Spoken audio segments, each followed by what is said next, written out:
pressure system has been moving from northern Italy to Poland, resulting in extensive rainfall in northern Czech Republic and southwestern Poland. Lithuania enjoys an early taste of summer. Temperatures in early July rise up to 35 degrees. March and April saw significantly less rain than usual. Meteorologists warn of increasing winds.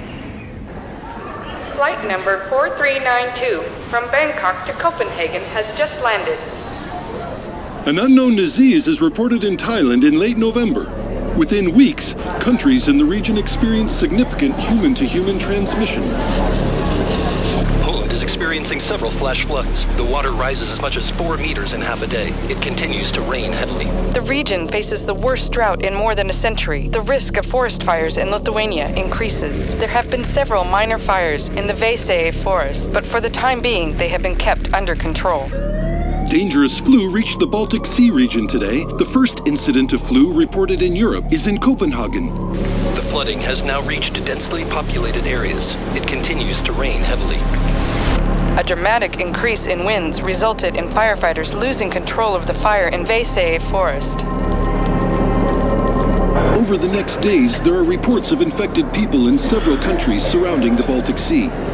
The flood reaches all the way to the German border. It has slowed down, but the damage it creates in Germany is still substantial. If the dry weather and strong winds continue, the fire could spread to Poland. All national resources are occupied. Help from abroad is required. The pandemic flu spreads quickly, and by mid-January, outbreaks are reported in all countries in the Baltic Sea region. The flood has had devastating effects. A relatively high number of casualties. Large-scale evacuations of people are necessary. The wind subsides, and firefighters are finally able to get control over the fire. It has not spread to neighboring countries.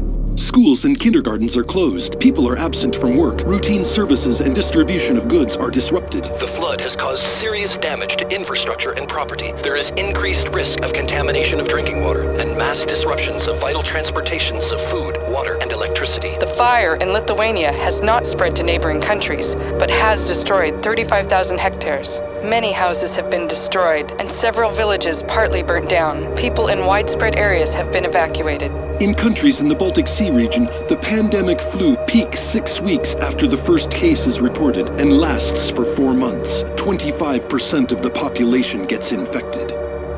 The weather in Poland normalizes. The flood eventually subsides.